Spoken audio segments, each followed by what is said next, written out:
Healthy morning students. Today we are going to discuss in-text question answers of chapter 5th of science. So let us start from the first. Did Dobereiner triads also exist in the column of Newland's octaves? Compare and find out. Let us understand first of all the meaning of this question. Question ऐसा है कि डॉबरेनर की जो triads हैं वो Newland की columns में exist होती है या डॉबरेनर की ट्रायड जो लॉ फॉलो करती है वही न्यूलैंड की कॉलम फॉलो करती है कि नहीं, वो हमें देखना है. तो first of let us understand Dobereiner triad and Newland octaves.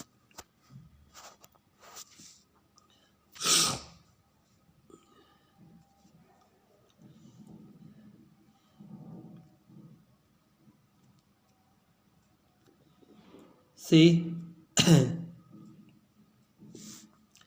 this is Dobrener's triad. See, triad that means 3 element. Dobrener ने क्या किया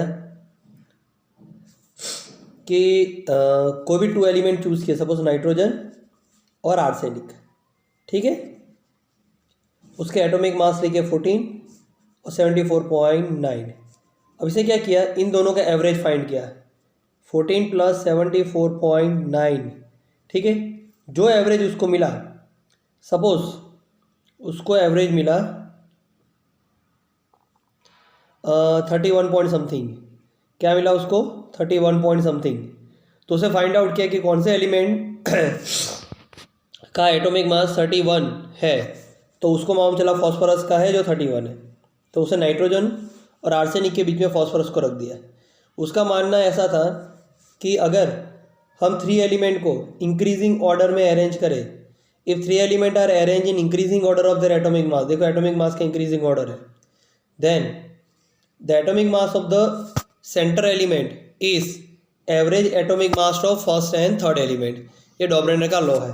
ठीक है, हमें कोई अभी तो लॉ से लेना देना नहीं है. उसके अकॉर्डिंग ट्रायड में जितने एलिमेंट आते हैं उन सबकी प्रॉपर्टी सेम. जैसे नाइट्रोजन, फॉस्फोरस, आर्सेनिक, मैक्सिमम इनकी property same, calcium, strontium, barium इसकी property same, chlorine, bromine, iodine की प्रॉपर्टी सेम वे lithium, sodium, potassium and so on. ठीक है, तो उसके अकॉर्डिंग 3 एलिमेंट का ग्रुप उसको ट्रायड कहते हैं और उसमें जितने एलिमेंट आते हैं सबकी प्रॉपर्टी सेम. अब थोड़ा ऑक्टेव समझते हैं. ठीक है, ऑक्टेव में भी न्यूलैंड ने क्या किया था कि उसे जो म्यूजिकल नोट्स है सारे गामा पता नहीं था, ठीक है, 8 नोट्स, तो उसके अकॉर्डिंग उसे एलिमेंट को अरेंज किया. जैसे सारे गामा पता नहीं सा में फर्स्ट नोट सा है और 8th नोट भी सा है, यानी फर्स्ट और 8th नोट सेम है. तो ऐसे उसने कंक्लूड किया कि अगर हम एलिमेंट को इंक्रीजिंग ऑर्डर में अरेंज करते हैं उसके एटॉमिक मास के, तो फर्स्ट और 8th एलिमेंट की प्रॉपर्टी सेम रहती है. देखो जैसे कि मैं लिथियम से स्टार्ट करूँ तो फर्स्ट, सेकंड, थर्ड, 4, 5, 6, 7 और सोडियम 8th नंबर पे आया. ठीक है, तो लिथियम और सोडियम की प्रॉपर्टी सेम. तो वो ऐसे अरेंज करता गया तो उसको भी कॉलम मिली. जैसे डॉबरेनर ने भी कॉलम बनाई थी ना उसने, ठीक है, 3 की, तो इसको भी कॉलम मिली. तो ऑक्टेव के अकॉर्डिंग यानी न्यूलैंड के अकॉर्डिंग ये सारे एलिमेंट की प्रॉपर्टी सेम, ये सारे एलिमेंट की प्रॉपर्टी सेम, ये सारे एलिमेंट की प्रॉपर्टी सेम, सेम कॉलम में आने वाले एलिमेंट की प्रॉपर्टी सेम. ये उसका लॉजिक था. तो अब समझते हैं दोनों की सिमिलरिटी को कंपेयर करना है हमें. Dobereiner triad also exist in the column of Newlands octave. ठीक है, यानी डॉबरेनर का जो ट्रायड है वो न्यूलैंड की कॉलम में आ जाता है. चलिए ये चीज़ समझते हैं हम, न्यूलैंड की कॉलम में कैसे आता है. जैसे हाँ, ये मैं ट्रायड की बात करूँ, लिथियम, सोडियम, पोटाशियम. ठीक है, लिथियम, सोडियम, पोटाशियम. तो देखो ये आ गया लिथियम, सोडियम, पोटाशियम. और अगर दूसरे कोई हम बात करें ट्रायड की, ये वाला क्लोरीन, ब्रोमाइन, आयोडीन. तो देखो यहाँ पर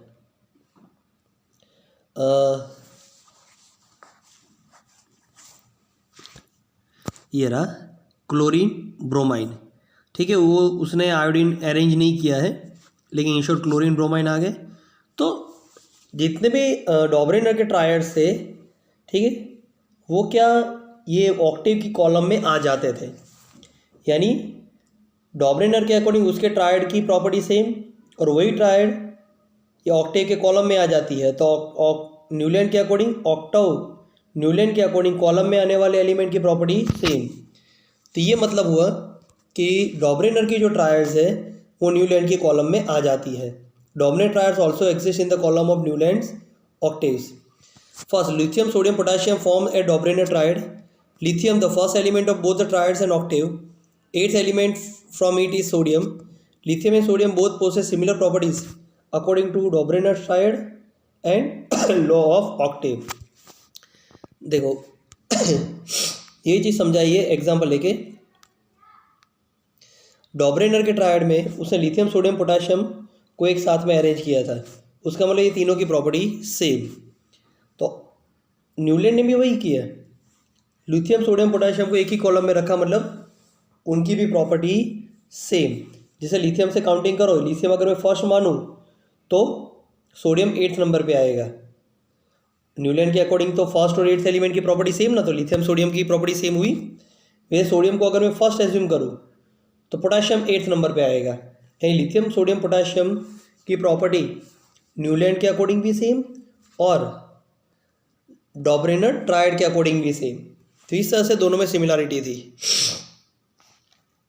similarly if sodium is considered as the first element then the 8th element from it is potassium. अभी मैंने समझाया, जैसे लिथियम को अगर हम फर्स्ट एलिमेंट कंसिडर करें, ठीक है, तो 8th एलिमेंट सोडियम होगा। अगर सोडियम को फर्स्ट एलिमेंट कंसिडर करें तो पोटाशियम 8th एलिमेंट होगा। इन तीनों की property same. Moreover, sodium and potassium possess similar property according to both the laws. Apart from these, some other element, beryllium, magnesium, calcium, obey law of triads and the octave. Beryllium, magnesium and calcium. See, beryllium, magnesium and calcium. According to Newland law of octave, they are in the same column. That means they are having same property. If you talk about triad,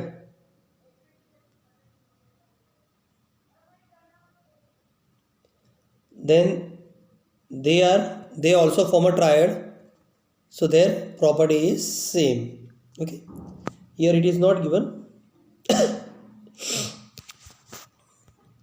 Thus Dobrynin triad also exists in the column of Newland octave. यानी डॉबरेनर के triad के सारे element Newland के column में set हो जाते हैं। What were the limitation of Dobrynin classification? Now here we have to discuss limitations. All the elements known at that time could not be arranged as Dobrynin triad. See, at the time of Dobrynin, many elements were discovered, but very few elements he able to arrange in the form of triads. His method of triad was not found to be successful. 3 elements, nitrogen, phosphorus, arsenic, were the known element, but this element could not be classified as Dobrynin triad. यानी ये element तब discover हो चुके थे, nitrogen, phosphorus, arsenic, लेकिन डॉबरेनर ने इनको triad के फॉर्म में अरेंज नहीं किया था, जबकि इन तीनों की प्रॉपर्टी सेम आती है। ठीक है, देखना वैसे भी ये कौन से ग्रुप से बिलोंग करते हैं, ये 15 ग्रुप से बिलोंग करते हैं। नप्पास सभी, एन न का मतलब नाइट्रोजन, प का मतलब फॉस्फोरस, आस आर्सेनिक, ठीक है ना। तो ये तीनों उस टाइम पे डिस्कवर हो चुके थे, फिर भी डॉबरेनर ने उसमें ट्रायड में अरेंज नहीं किया था। So that was the second limitation.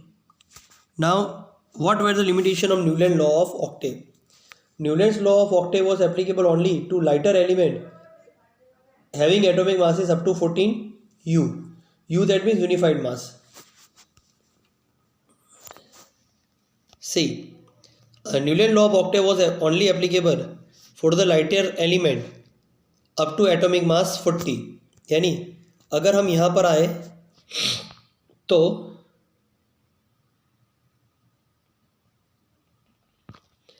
यानी ये न्यूलैंड लॉ ऑफ ऑक्टेव उसने पूरा टेबल अरेंज किया, उसमें सिर्फ 40 एलिमेंट, यानी उनको लाइटर एलिमेंट इसलिए बोला जाता है कि उनका atomic mass less than 40 U है। ठीक है, तो उसी को न्यूलैंड क्लासीफाई कर पाया, सबको क्लासीफाई नहीं कर पाया। That was the first limitation. Law of octave was applicable only up to calcium, as after calcium every 8th element did not possess property similar to that of first element. Okay, so here up to calcium here only, up to calcium only all the elements follow the Newland law of octave. But after calcium, all the element does not follow law of octave. Yani after calcium, suppose if I consider chromium, then chromium does not have same property as the boron and aluminium. Titanium, it does not have same property as the silicon and carbon. यानी calcium के बाद जितने element है वो Newland के law of Octave follow नहीं करते थे, यानी उनकी प्रॉपर्टी उनके ग्रुप में आने वाले एलिमेंट से सेम नहीं होती थी. सो that was another limitation. Newland was assumed that only 56 elements existed in nature and no more element would be discovered in the future.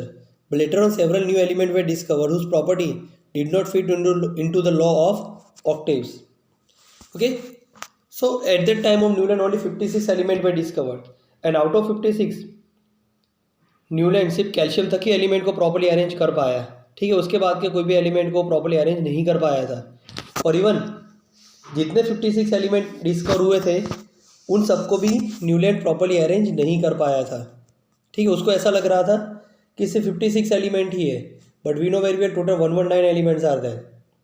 So whatever element discover later on they could not satisfy the Newland law of octave. यानी बाद में जो element discover हुए वो Newland का law follow नहीं करते थे. ठीक है. In order to fit element into this table, Newland adjusted two elements in the same slot, but also put some unlike element under the same knot. ठीक है, जैसे कि उसने क्या किया था कि सारे के सारे एलिमेंट में प्रॉपर्टी अप्लाई करने के लिए उसने एक ही जगह पे दो एलिमेंट रख दिए. देखो ज़बरदस्ती, कोबाल्ट और निकल, उसने एक ही जगह पे कोबाल्ट और निकल दोनों एक ही स्लॉट में दोनों रख दिए. जबकि कोबाल्ट और निकल उसके ऊपर वाले एलिमेंट की जो भी प्रॉपर्टी उसको सेटिस्फाई नहीं करती. यानी कोबाल्ट और निकल की प्रॉपर्टी हाइड्रोजन, फ्लोरीन और क्लोरीन से सेम नहीं थी. यानी उसे ज़बरदस्ती सेम ही स्लॉट में एडजस्टमेंट किया. ठीक है, वो उसकी और एक लिमिटेशन थी. So in order to fit element into this table, यानी सारे एलिमेंट टेबल में फिट हो जाए उसके लिए Newland adjusted two element in the same slot but also puts some unlike element under the same knot. unlike element का मतलब वो एलिमेंट की जिसकी प्रॉपर्टी सेम नहीं थी. For example, cobalt nickel are in the same slot and these are placed in the same column as fluorine, chlorine and bromine which have very different property than this element. Cobalt nickel को ये chlorine, fluorine और bromine की column में रखा गया, जबकि cobalt और nickel की प्रॉपर्टी इन तीनों की प्रॉपर्टी से टोटली डिफरेंट है. Iron, which resembles cobalt and nickel in properties, has been placed far away from these elements. Iron की प्रॉपर्टी कोबाल्ट और निकल की प्रॉपर्टी से सेम थी, फिर भी आयरन को कोबाल्ट और निकल से बहुत दूर रखा गया है. देखो ये रहा आयरन, इसकी प्रॉपर्टी कोबाल्ट और निकल से सेम थी, लेकिन देखो कितना दूर रखा गया है. तो that was another limitation of Newland law of octave. With the discovery of the noble gases, the law of octaves become irrelevant. We know very well कि later on in 18 group inert gases were discovered like helium, neon, argon, krypton, xenon and radon. Okay, so these inert gases does not follow the law of octave. यानी ये element आने के बाद Newland का जो law of Octave था वो totally irrelevant हो गया, यानी कोई फ़ायदा नहीं हुआ उससे. Question number 4 is use Mendeleev periodic table to predict the formulae for the oxides of the following element. So here just we want to form the oxides. Okay, we know very well कि oxide have valency 2 minus. Oxide, that means if element react with oxygen it form oxides. First potassium valency 1 plus, oxygen 2 minus. So oxide of potassium will be, if we do the cross, then K2, it will be K2. Okay, calcium if we talk about, sorry, carbon, it's a carbon. We know very well that the oxide of carbon is carbon dioxide. Look, whenever you write any compound from the non-metal, don't get idea from the valencies. Apply your logical knowledge. because by applying the knowledge of valence you will not get the perfect compound. No doubt you will get perfect compound in metals. Now as a silicon, I forget to write aluminium. We know aluminium valency 3 plus, oxygen 2 minus. So oxide will be Al2O3. Okay, you have to note down this oxide of aluminium that I forgot to write. It will be Al2O3. What it will be? Al2O3. Now silicon, it is SiO2. Barium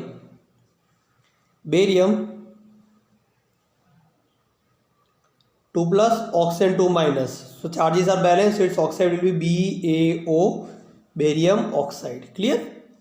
Next, besides gallium, which other elements have since been discovered that were left by Mendeleev in his periodic table? So just you have to remember scandium and germanium. Question ऐसा है कि Mendeleev ने जो periodic table बना दिया उसके बाद में कौन से दो एलिमेंट डिस्कवर हुए? तो scandium and germanium. Next, what were the criteria used by Mendeleev in increasing or in creating his periodic table? The properties of element are the periodic function of their atomic masses. Let me explain this thing.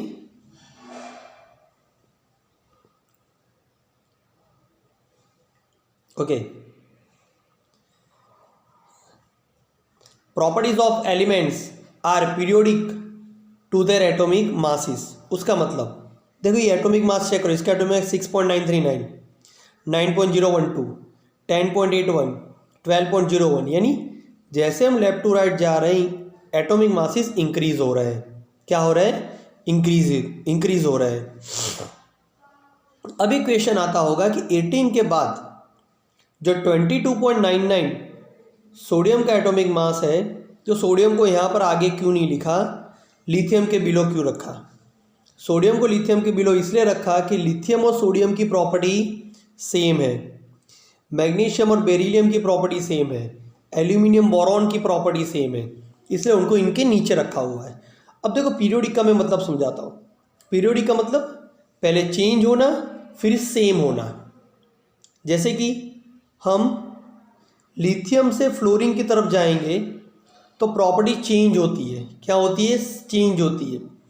लेकिन फिर fluorine से जब से sodium आता है, sodium से chlorine तरफ, तो प्रॉपर्टी सेम हो जाती है. कैसे सेम हो जाती है? सोडियम की लिथियम से, मैग्नीशियम की बेरिलियम से, एल्यूमिनियम की बोरॉन से, फॉस्फोरस की नाइट्रोजन से, क्लोरीन की फ्लोरीन से. तो मतलब पहले प्रॉपर्टी चेंज होना और उसके बाद में सेम होना, इसको पीरियोडिक कहते हैं.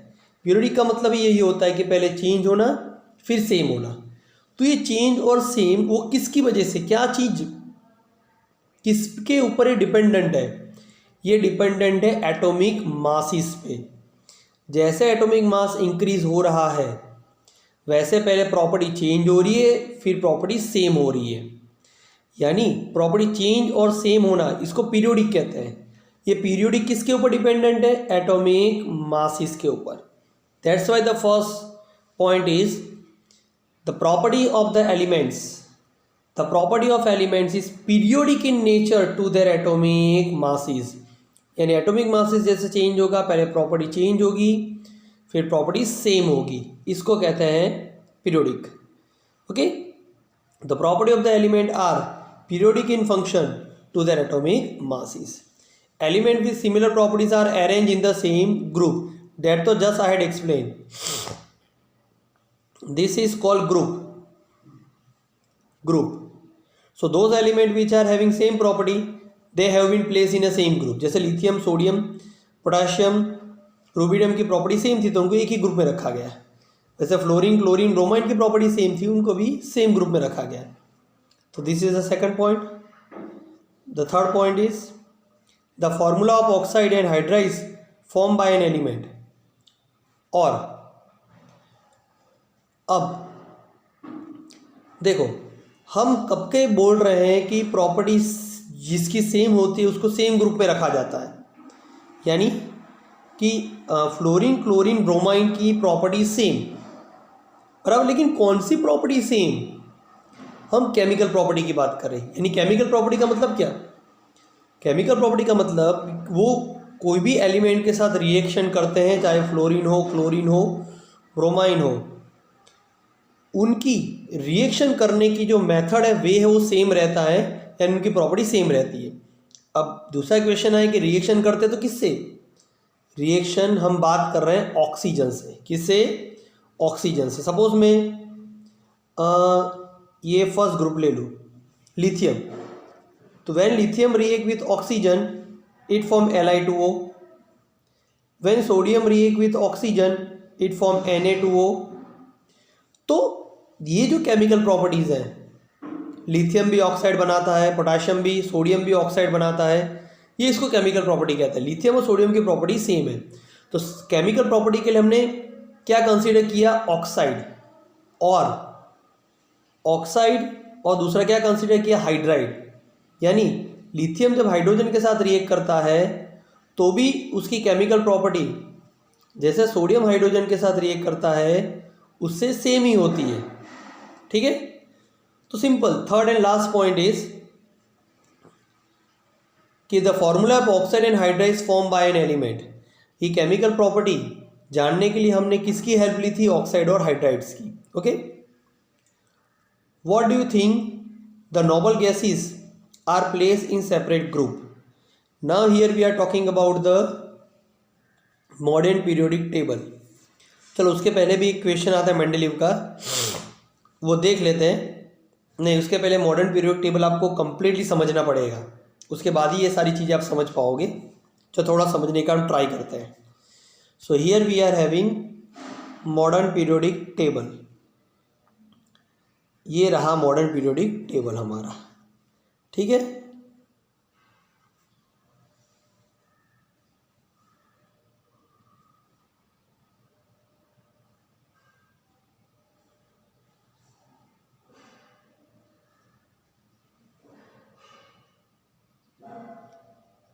this is modern periodic table. Look, this modern periodic table is based on atomic numbers.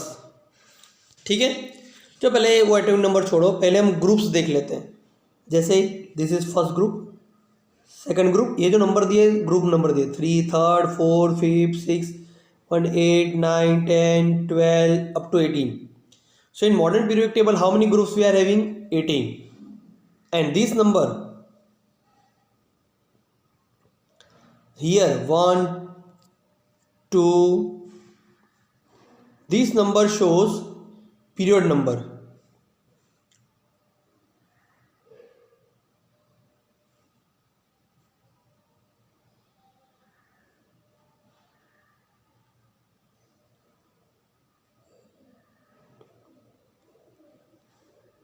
Okay, this number 1, 2, 3, 4, 5, 6, 7, this shows period number. Group का मतलब ये first group, second group, third, fourth, fifth, six, so on up to 18. And period, that means first period, second period, third period, fourth, fifth, six, 7, 8, so on. So total 18 groups are there and 7 periods are there. Okay, now let us understand about the valencies. यानी जो first group है, ठीक है, उसकी valency 1+, क्यों? क्योंकि वो 1 electron lose करता है। सेकंड ग्रुप की वैलेंसी 2+, क्यों? क्योंकि वो 2 इलेक्ट्रॉन लूज करता है। फिर हमें थर्ड से लेके 12 तक हमें कोई काम के नहीं है, क्योंकि आपके कोर्स में नहीं है, हम डायरेक्ट 13 पे जाएंगे। 13 ग्रुप की वैलेंसी 1 निकाल दो तो 3+। 14 group covalent bond compound form करता है तो हम नहीं लिखेंगे। अब देखो, हम जो वैलेंसी लिख रहे हैं वो इलेक्ट्रॉन लूज और गेन करने के अकॉर्डिंग लिख रहे हैं। अब 15 ग्रुप के एलिमेंट्स हैं, बराबर है, 1 को निकाल दो तो उनके पास 5 इलेक्ट्रॉन है। कितने हैं? 5। तो 8 बनाने के लिए उनको कितने इलेक्ट्रॉन चाहिए? 3। तो वो 3 इलेक्ट्रॉन गेन करेंगे माइनस कितने गेन किए? 3। तो उनकी वैलेंसी 3+। 16 ग्रुप के एलिमेंट की बात करो तो उनके वैलेंस इलेक्ट्रॉन 6, 1 को हटा दो तो 8 बनाने के लिए उनको कितने इलेक्ट्रॉन चाहिए? 2। तो 2 गेन करेंगे इसलिए माइनस, और कितने गेन किए 2, इसलिए वैलेंसी 2 माइनस। 17 ग्रुप के एलिमेंट, ठीक है, उनके पास 7 इलेक्ट्रॉन, तो 8 बनाने के लिए कितने गेन करने पड़ेंगे 1, और गेन कर रहे हैं इसलिए माइनस। अब 18 ग्रुप में 1 हटा दो तो 8 इलेक्ट्रॉन है उनके पास, यानी ऑलरेडी उनके पास 8 इलेक्ट्रॉन है। तो ये एलिमेंट ना तो इलेक्ट्रॉन गेन करते ना तो लूज करते हैं, इनका फुल्ली कंप्लीट ऑक्टेट बोला जाता है, ठीक है। तो आपको ये याद रखना है, बहुत इजी है याद रखना, ठीक है। फर्स्ट सेकंड 13 ग्रुप में पॉजिटिव जाना है, फिर 15 से नेगेटिव जाना है, उल्टे जाना है, ऐसे याद रख। देखो first group 1 plus, second 2 plus, 13 3 plus, 14 को छोड़ दो, 15 में उल्टा जाने का, 3 प्लस तक पहुँचे, उल्टा करो, 3 माइनस, 16 2 माइनस, 17 1 माइनस और 18 0। समझ गए। अब ये सारे के सारे इनर्ट गैसेस है, helium, neon, argon, krypton, xenon, radon, these all are the inert gases. Okay, so here in the question we are talking about the inert gases or noble gases, you can say it noble gases also. Okay, so let us discuss about the noble gases.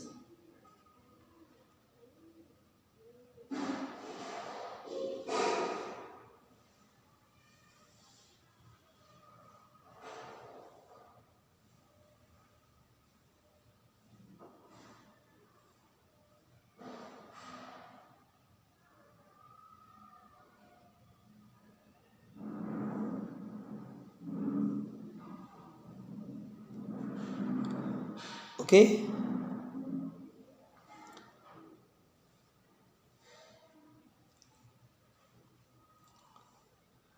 noble gases are inert elements, they are present in very low concentration in our atmosphere. इनको noble gases को 18 group में क्यों रखा गया है, हमें इसकी discussion करना है।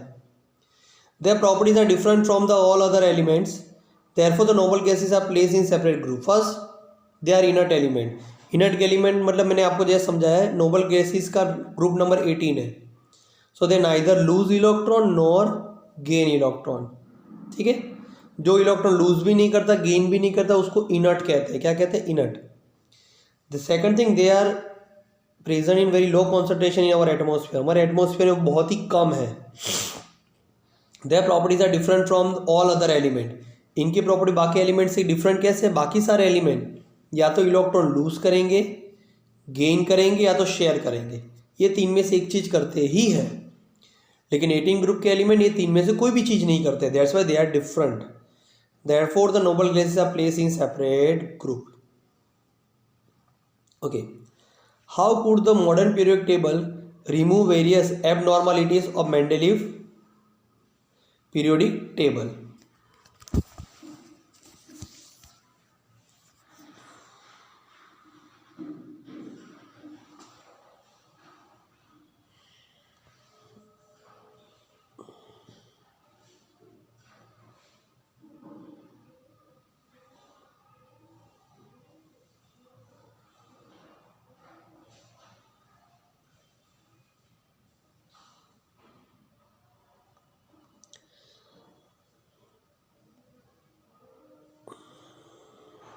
Here it is.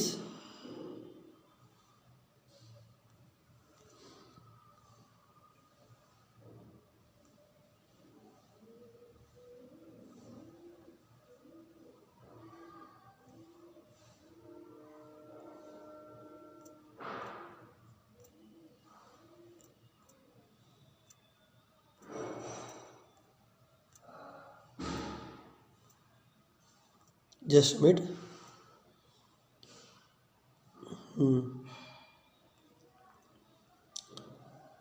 How could the modern periodic table remove various abnormalities of Mendeleev's periodic table? यानी अब हमें ये फाइंड आउट करना है कि मेंडेलीव पीरियोडिक टेबल में जो कमियां यानी लूप होल्स रह गए थे, जो उसकी लिमिटेशंस थी, वो लूप होल्ट और कमियां उसको एबनॉर्मलिटीज़ कहते हैं, वो मॉडर्न पीरियोडिक टेबल ने कैसे रिमूव की वो हमें पढ़ना है। The first abnormality was about the Position of isotopes. Position of isotopes.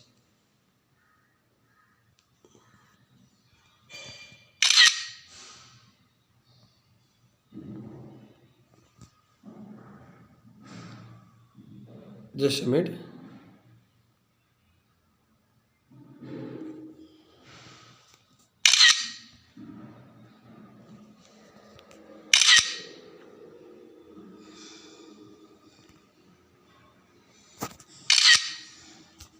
Okay. Now let us discuss one by one.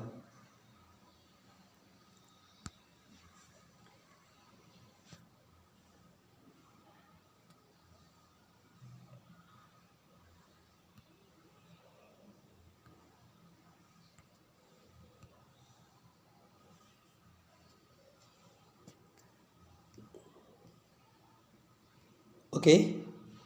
So first of abnormality. Position of isotopes. All the isotopes of an element have the same atomic number, therefore they are placed at one place in the same group of periodic table. देखो, अब Mendeleev के periodic table की पहली limitation थी उसके isotopes. कौन सी? क्या? उसके isotopes.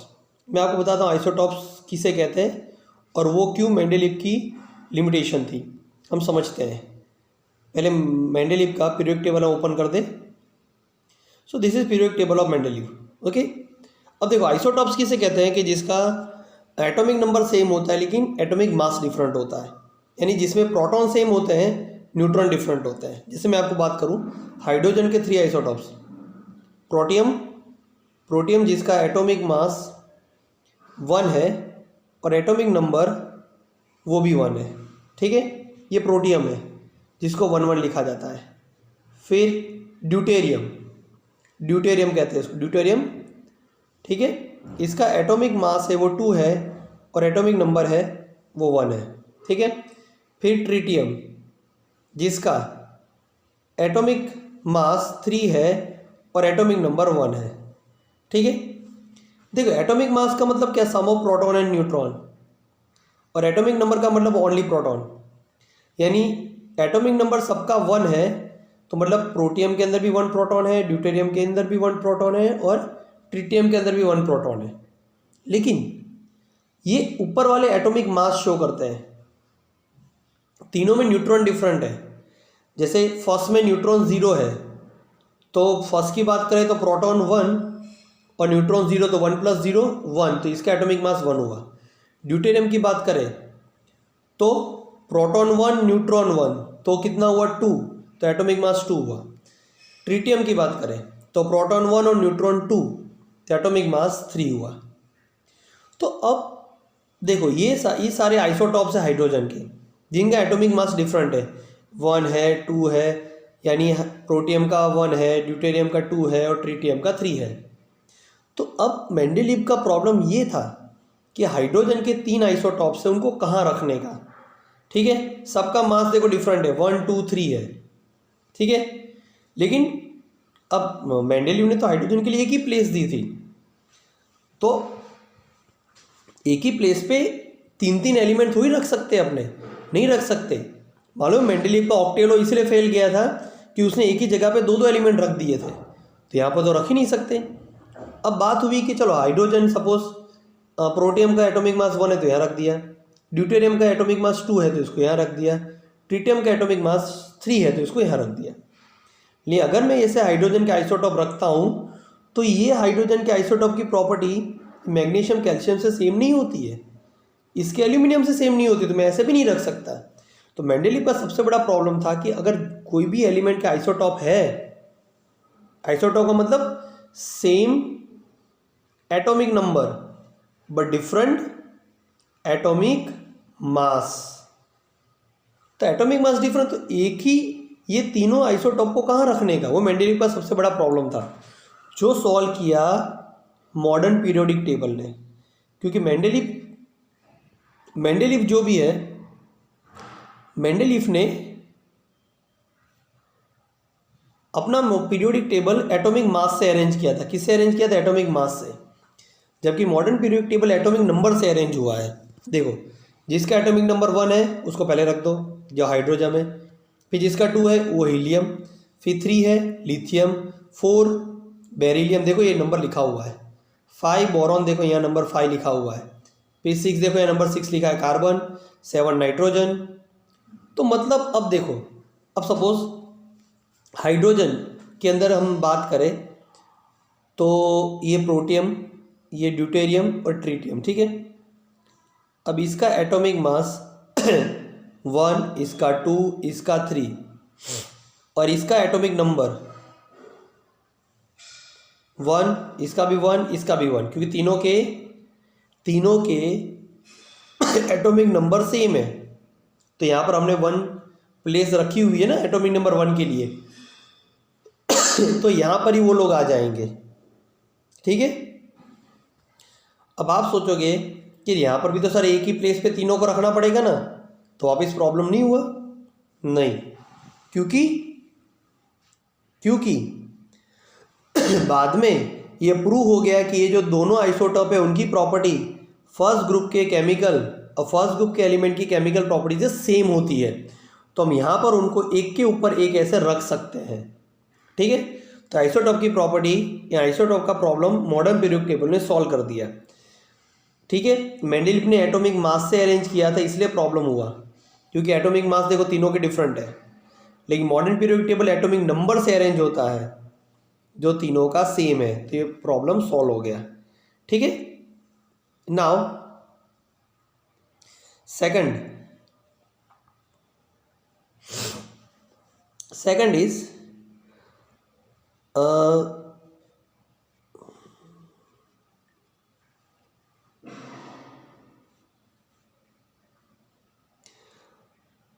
the Mendeleev periodic table.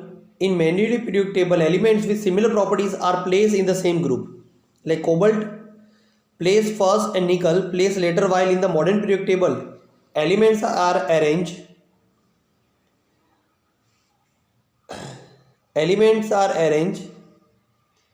ये स्क्रीनशॉट में कट गया है, ओके चलो कोई बात, मैं एक्सप्लेन कर देता हूँ आप लोगों को।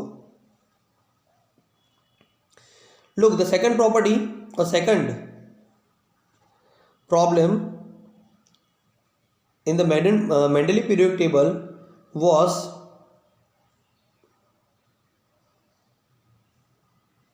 okay. Just check it out. Find out cobalt and nickel. Here it is nickel and here it is cobalt.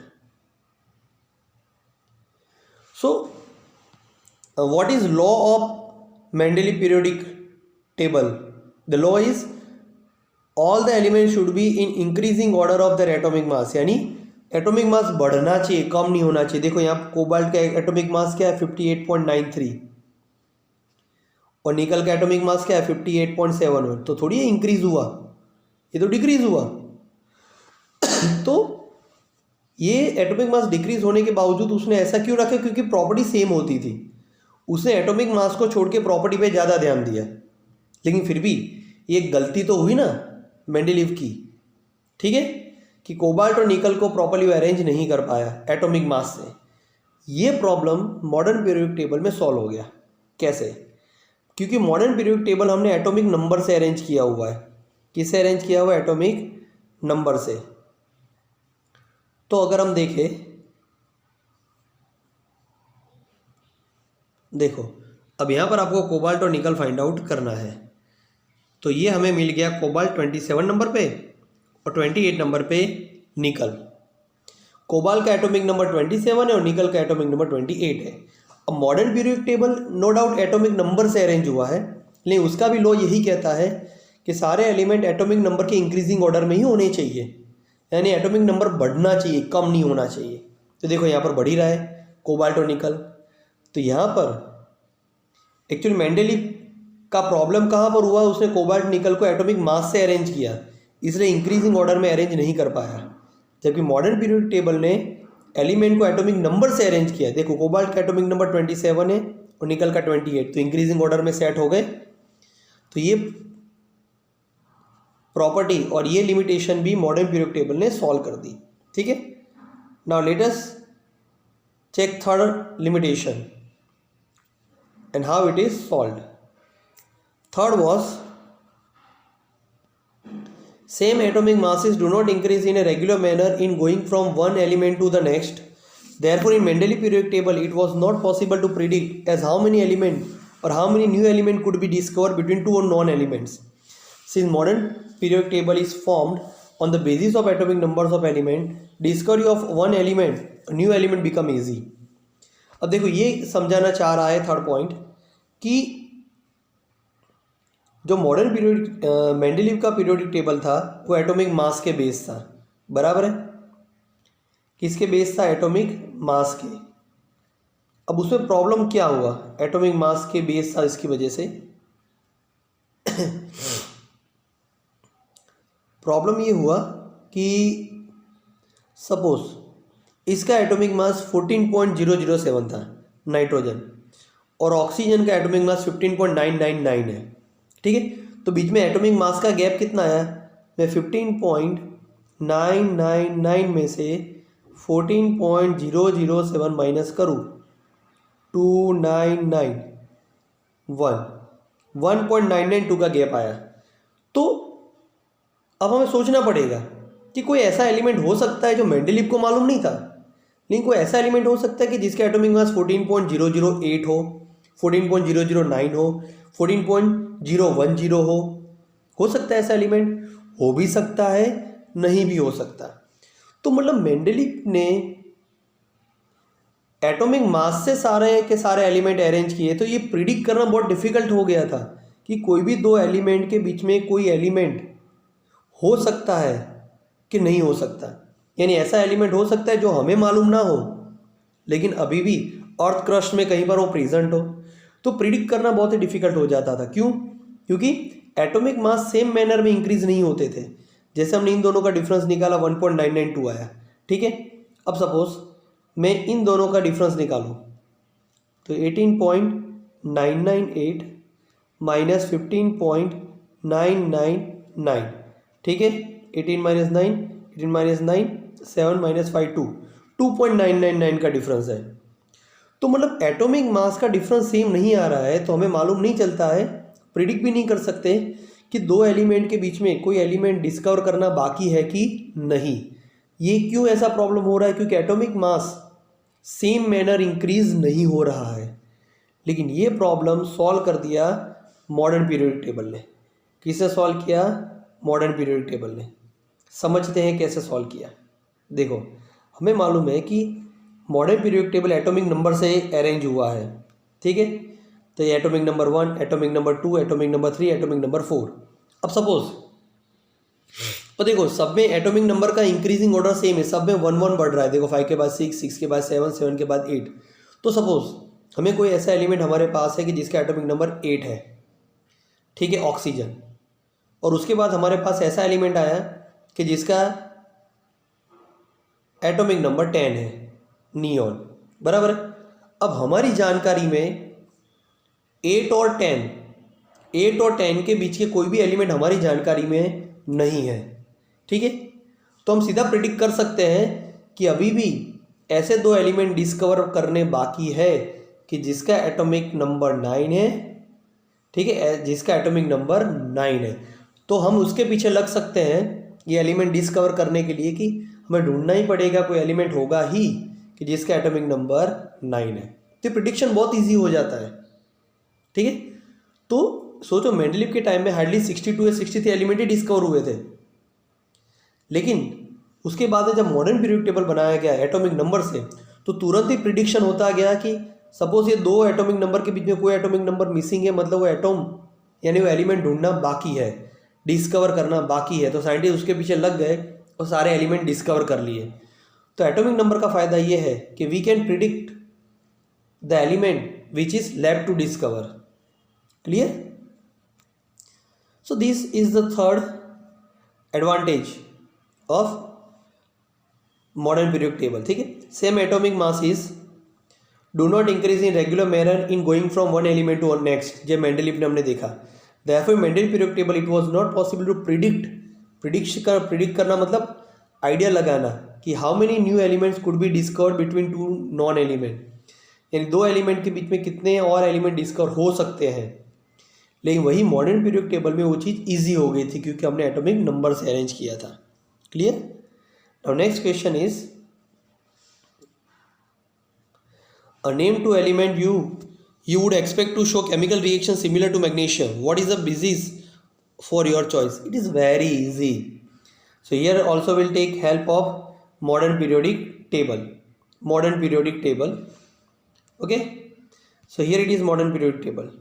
अब हमें क्वेश्चन ऐसा पूछा गया कि मैग्नीशियम, आप ऐसा बताओ कि कौन से ऐसे एलिमेंट की प्रॉपर्टी, केमिकल प्रॉपर्टी मैग्नीशियम से सेम होगी। तो सिंपल लॉजिक है, हमें मालूम है modern periodic table same group में आने वाले सारे के सारे एलिमेंट की केमिकल प्रॉपर्टी सेम। उसका मतलब कि फर्स्ट ग्रुप में hydrogen, lithium, sodium, potassium, rubidium, caesium, francium आते हैं, इन सब की केमिकल प्रॉपर्टी सेम। तो हमें ढूंढना यही है कि मैग्नीशियम कौन से ग्रुप में आता है। अब मैग्नीशियम सेकंड ग्रुप में आता है। अब सेकंड ग्रुप में और कौन कौन से एलिमेंट है? बेरिलियम, कैल्शियम, स्ट्रोंटियम, बेरियम और रेडियम। तो मतलब मैग्नीशियम की केमिकल प्रॉपर्टी ये सारे एलिमेंट से सेम। अब रीजन क्यों लिखोगे और क्या लिखोगे? Simple, first sentence will be the chemical property of the magnesium is same as beryllium, calcium, strontium, barium and radium. Second, what will be reason? Because all the elements lies in a same group and element in a same group have same chemical property. That's it. Okay, let us move back to next question.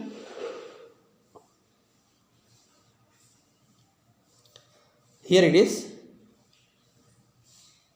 So this is the answer which I had explained. In the modern periodic table, element having same number of electron in the valence shell shows similar chemical property. Magnesium have 2 electron in the valence shell, hence all the elements such as beryllium, calcium, strontium having 2 electron in valence shell, so they are having same chemical property. Okay, so let me explain from the logic or by the logic of this valence shell.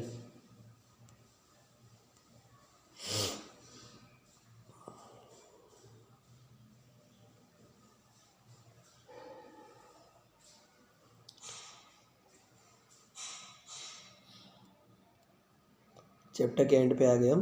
देखो ये रहा, देखो अब valence shell का मतलब मैं आपको समझा देता हूँ। जैसे फर्स्ट ग्रुप है उसका मतलब यही रहता है उसके पास वैलेंस इलेक्ट्रॉन 1 है। कैसा वैलेंस इलेक्ट्रॉन 1? सेकंड ग्रुप का मतलब उसके पास वैलेंस इलेक्ट्रॉन 2 है। तो सिंपल लॉजिक, 8 बनाने के लिए उसको क्या करना पड़ेगा? 6 इलेक्ट्रॉन गेन करना पड़ेगा, जो कोई देगा नहीं। तो क्या कर देगा वो? 2 के 2 इलेक्ट्रॉन लूज कर देगा। तो ये सारे एलिमेंट के वैलेंस शेल में 2 इलेक्ट्रॉन है क्योंकि उसका एटॉमिक नंबर 2 है। अब 13 ग्रुप के सारे एलिमेंट के वैलेंस शेल में कितने इलेक्ट्रॉन है? 3। 14 के वैलेंस शेल में 4, 15 के 5, 16 के 6। तो इस तरह से सेम ग्रुप में रहने वाले एलिमेंट के वैलेंस इलेक्ट्रॉन सेम होने की वजह से उनकी केमिकल प्रॉपर्टी सेम होती है। सिंपल, ठीक है, वही आंसर है। Now next question number 10. Here it is. Name 3 elements that have single electron in their outermost shell. तो वही की वही बात तो अभी मैंने समझाई कि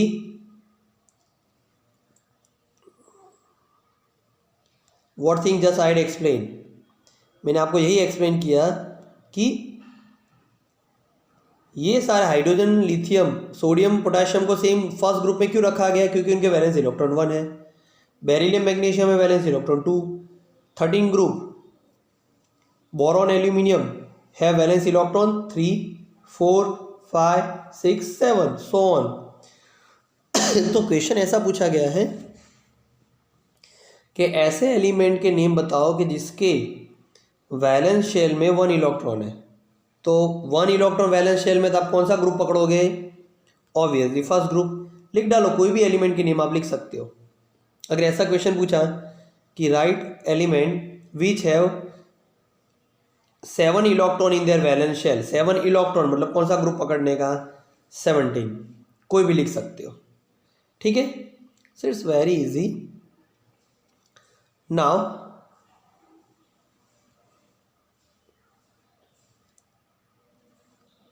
नेक्स्ट क्वेश्चन आस्क कि two element that have 2 electron in their outermost shell, मतलब यहाँ पर कौन से एलिमेंट के, कौन से ग्रुप के एलिमेंट लिखने के? सेकंड ग्रुप के। 3 element with filled outermost shell, तो हम कौन से ग्रुप के? देखो क्या लिखा है, 3 element with filled outermost shell, यानी ऐसे 3 एलिमेंट लिखने हैं कि जिनके आउटर मोस्ट शेल फिल्ड है। फिल्ड का मतलब कितने इलेक्ट्रॉन होने चाहिए? 8 इलेक्ट्रॉन। फील्ड का मतलब 8 इलेक्ट्रॉन होने चाहिए। तो सिंपल है, कौन से ग्रुप के वैलेंस शेल में 8 इलेक्ट्रॉन है? Obviously 18 group. तो कोई भी नेम आप लिख सकते हो, ठीक है, ज़रूरी नहीं कि वहाँ पर जो लिखे वही लिखना है। क्लियर? बहुत इजी है। Now next question is question number 11। Lithium, sodium, potassium are all metals that react with water to liberate hydrogen gas. Is there any similarity in the atom of these elements? Simple logic, आपको सब में एक ही बात याद रखनी है। Modern periodic table का जो मेन लॉजिक है वही आपको याद रखना है कि मेन लॉजिक क्या है मॉडर्न पीरियोडिक टेबल का। कि मेन लॉजिक इसका ये है, 3-4 चीज़ें आप याद रख लो। देखो, फर्स्ट ग्रुप है उसके वैलेंस इलेक्ट्रॉन 1, सेकंड ग्रुप के वैलेंस इलेक्ट्रॉन 2, 13 के वैलेंस इलेक्ट्रॉन 3, 14 के वैलेंस इलेक्ट्रॉन 4, 15 के 5, 16 के 6, 17 के 7, 18 के 8, बराबर है। अब आपको ऐसा पूछा गया कि सेकंड ग्रुप के सारे एलिमेंट की केमिकल प्रॉपर्टी क्यों सेम है, तो आपको सिर्फ वैलेंस शेल से ही लिखना है। आपका रीज़न सिंपल रहेगा, क्योंकि all element present in the second group have 2 valence electron. खत्म होगी बात। अब suppose if they ask such kind of question कि why the chemical property of all the element in 17 group is same, तो आप क्या लिखोगे? Because all the element in 17 group have same valence electron. कितने? 7। जब भी केमिकल प्रॉपर्टी के बारे में पूछा जाए तो आपको वैलेंस शेल से ही आइडिया लगाना है। अब यहाँ पर ऐसा पूछा गया कि लिथियम, सोडियम, पोटाशियम, ठीक है, इनकी केमिकल प्रॉपर्टी सेम है, तो आप कुछ आइडिया बताओ कि क्यों सेम है। तो सिंपल वही लिखेंगे कि ऑल बिलोंग्स टू कौन सा group? All belongs to first group and this all element have same valence electron 1। उनके वैलेंस इलेक्ट्रॉन 1 है, उसकी वजह से उनकी केमिकल प्रॉपर्टी सेम है। That's it. Now second question is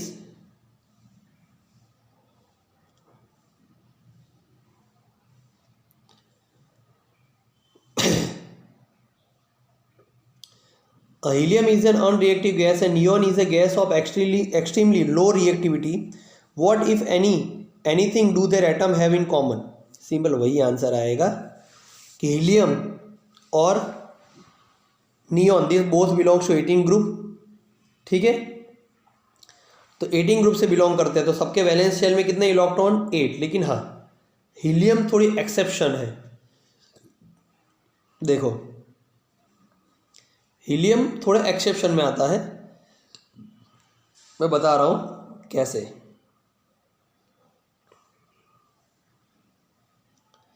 देखो,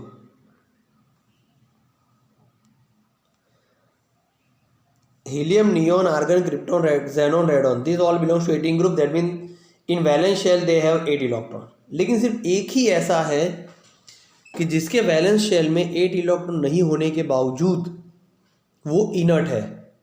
इनर्ट का मतलब वो किसी के साथ रिएक्ट करता नहीं, वो हीलियम है, क्योंकि हीलियम के वैलेंस शेल में सिर्फ 2 इलेक्ट्रॉन है। बस आपको इतना ही लिखना है कि in helium have 2 electron in valence shell and neon have 8 electron in valence shell। अब हीलियम की कॉन्फ़िगरेशन 2 होती है और नियॉन की होती है 2, 8। तो पहली ऑर्बिट को k ऑर्बिट कहते हैं, दूसरी को l ऑर्बिट कहते हैं। तो अब कितना लिखना पड़ेगा? Helium have 2 electron in K shell, while neon have 2 electron in K shell and 8 electron in L shell.